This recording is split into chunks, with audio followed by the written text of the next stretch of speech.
Thank you. Good morning. सर्वप्रथम मी तुमचं महाराष्ट्रात स्वागत करत आहे. तुम्ही देशभरातून आलेले आहात. It's actually quite an honor to be here because the most wonderful thing about this conference is young people are doing what the whole country must be doing, talking about the future. I think that is very important. Today when I look at most of our national politics, we're too stuck about talking about the past.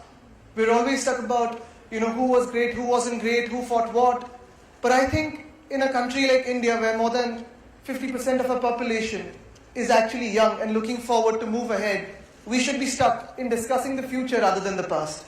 So I think I would like to congratulate you for having this initiative.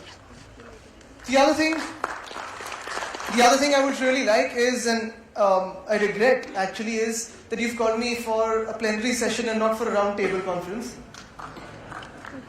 Because the ideas that I saw in the brochure are so exciting. I would request all of you one thing, that once the ideas are out, once you've jotted down the ideas and the round table's over, I'd like to go through them and meet the guys who've actually popped up the ideas, because this is what I think state governments and national governments should be doing, interacting with young girls and boys, men and women who have newer ideas, disruptions about the future. Because the future isn't ahead, it's today. It's what we start off with. And obviously, ladies and gentlemen, when I was told about this conference, and this was about a month ago when Sanjay ji called me, and I obviously call him Sanjay uncle. So when he started off, he was young, and he's still young. I mean, he runs at 3 o'clock in the morning. But when he called me and told me about this, obviously there was a lot of time that passed, and after I took over as a minister, we've been running pillar to post, trying to work around. The 3 ministries that I've taken are also very young. It's about tourism, it's about environment, and it's protocol. So obviously these are ministries about the future as well. But just day before yesterday, at 2:30 in the night, I realized that, okay, I have to speak about the future at this conference. I have to address young men and women, and what do I speak about? So whatever I've jotted down is in complete excitement about speaking about the future, and at 3 a.m. And I've woken up yesterday at 6 a.m., slept again at 2:30 last night, and woken up at 7 a.m. So please forgive me if I have any mistakes in this excited note about the future. But I think as much as I'm privileged to be invited here by very, very entrepreneurial minds of the CII and young Indians, I also must say that these minds are not just very entrepreneurial, they're also very brave. And the reason I say that is because they've invited a politician to speak about the future.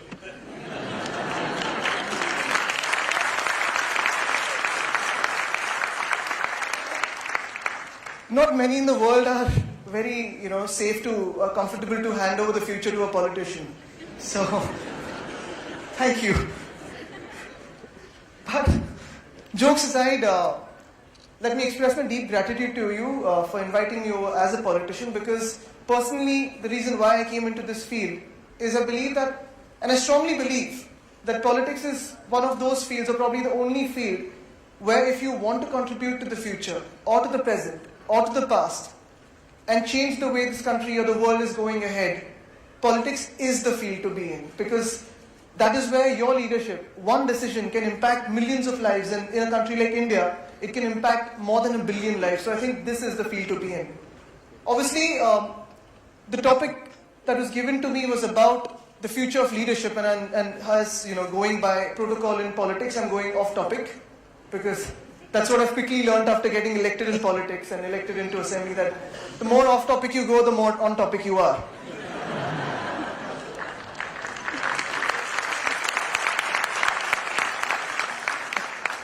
But some of the questions, when I was pondering at 3 o'clock in the morning, day before yesterday, typing notes on my phone about the future, some of the questions that came to my mind was, what is the future?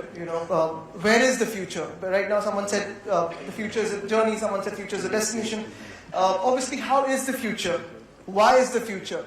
When is the future? These are the questions that came to my mind, because when we address a certain topic, obviously we speak about what, when and why is obviously the crux of the whole thing. What is the future? The future's always existed. I mean, every generation has had a future. Every generation has had a younger generation that we call the youth growing along with it. Where is the future?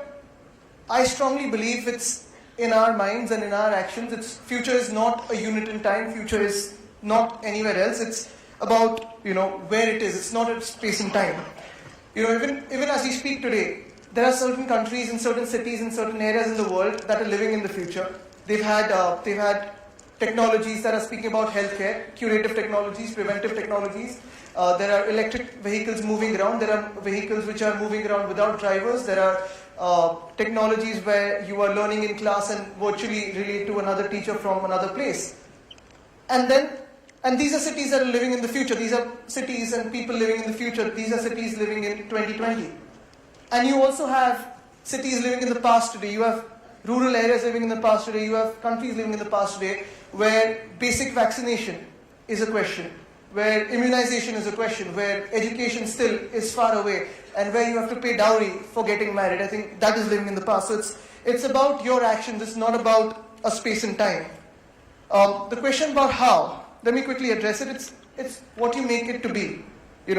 Like there is a future in unit of time. Every generation has had a young generation growing along. What you do along with that is where the future is written. So how the future is written is about how you write it to be. It's not how it comes to you. Now let me get to the crux of why the future is. Why is the future? I think the reason is growth. The reason is ambition. The reason is aspiration. The reason is mobility. The reason is desire. The reason is to grow. This human race has had one driving force. We've crossed oceans, we've discovered new lands, fought wars, moved around, sent rockets to the moon, sent signals to the outer space. We've had developments in technology from traveling in ships to spaceships. We've moved from STD booths to 5G technology, from playing cricket as pastime to Super Bowl and IPL. We've made discoveries in medicine, in education, in healthcare, in almost everything. We've been alchemists, we've been astrologers, we've been soothsayers, we've been astronomers, we've been presidents, we've been disruptors, we've been protesters on the road. But everything has been driven with this force called hope and this fuel called ambition. I think that is why the future exists. The history of human race is full of the future. Every person has had that hope. Every person who has had that hope has required to bank on the future. The future is a destination throughout history, hence the future. The future for history has been mixed. You've had wars, you've had dictators, you've had brutality. And on the other end, you've had equality, you've got liberty, you've got fraternity, and that has been the future, and that is why the future. We've taken time to understand why we are open to thoughts, to ideas, to suggestions, or why we are close to thoughts, ideas, and suggestions. But wherever we are open to ideas, thoughts, and suggestions, and to change, there lies the future. So when is the future? My experience in all practicality tells me the future is now, the future is today. For every generation, our history is full of future. Every generation, you look at the past, everyone is speaking about the future. But no one realizes that the future is today, because you start off from today. If you have to go for a master's degree, if you don't start off in a junior KG school, you will never reach that master's degree. So the future starts from today. Each person has had a future. We've had the possibilities to dream big and chase that dream, or then to dream big and kill the dream and just be where we are. Every idea has had a future. The society has either accepted it or postponed it to another day. But just like matter cannot be destroyed, ideas cannot be destroyed. Every country has had a future. Till at least the government listened to the people and heard the people, or then a corrupt dictator took over. But there has been a future. The future is every coming moment. The next second is actually the future. It's what we make it to be. And let me tell you, we're a much luckier generation than the world has ever seen before. And I say this in the face of global warming, governments change to ideas taking over, the economic scenario, at least in our country, not being so great, and social divides increasing. But we're a generation that is truly unique. We aren't scared to ask questions, be it to a prime minister on stage or to a teacher in class. We aren't afraid to break barriers, speak about our likes and dislikes. We aren't averse to breaking taboos and speak of unspoken social issues or ideas. We live in times where the world is not seen as left or right, like Tony Blair says. It's about whether your thoughts and the economy is open or closed. Opening or closing is just a matter of time, but that again is the future. Our belief in education systems are much stronger today than ever before. Where there is education, there is hope, and where there is hope, there is a future. Our development in healthcare today is much more than ever before. Even with lifespans increasing, with better medical care, social cover and welfare is the agenda of every government and every state around the world. Our empathy to the world, climate change and nature today is more than ever before. The instances of war, skirmishes, nuclear war are actually minimized. Most of us understanding climate change, we are understanding climate change and doing a bit to mitigate it. We are understanding what war is and the tragedy of war is, and we're trying to keep avoiding it. I think that is where the future lies. Our barriers around the world have lessened because of transportation, instant messaging and communication than ever before. We stand up for people around the world as friends, and more so in times of need. For example, right now with the bushfires, or storms, or cyclones, or floods, or earthquakes. A single man picking up plastic from the shores of Mumbai is hope. A girl training on a football pitch is hope. Every child walking past a toy shop wanting to step in at some point in his life is hope. Every farmer waiting for rain is hope. Every parent waiting in long lines for admission to get his or her child admission in schools is hope. Every hungry person working enough to buy food is hope. Where there is hope, there is possibility, and where there is possibility, there lies the future. I see hope in our generation. Without acceptance of these ideas of a new world order of empathy, understanding, acceptance, resilience, strength and courage in our generation, there would be no hope, no possibilities and no future.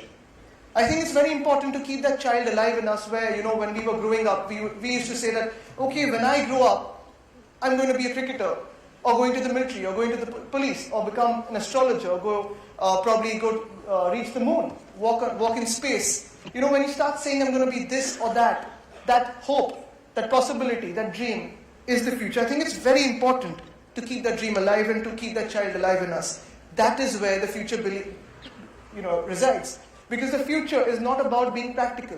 The future is not about not questioning set norms. The future is not about breaking new barriers. The future is all about doing that. The future, as we see it today, is about positive disruptions. The future is about asking the right questions.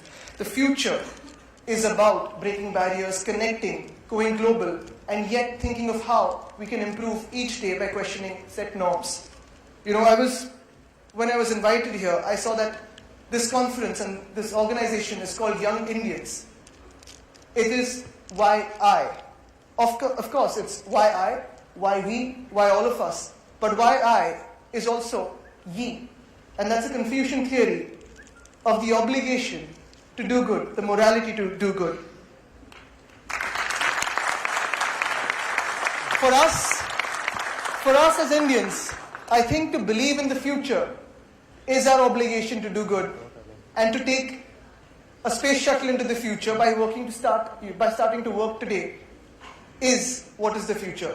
I think it's beautiful that all of you have come here together. It is a beautiful coming together of all young minds, all young Indians. And when young Indians in a country of 1.3 billion people start thinking of the future, we truly can write the future of the world. Thank you. Jai Hind, Jai Maharashtra.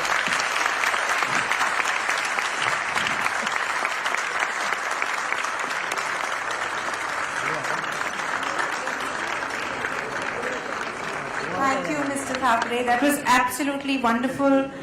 Hope and ambition, truly. And as we march towards the future, I think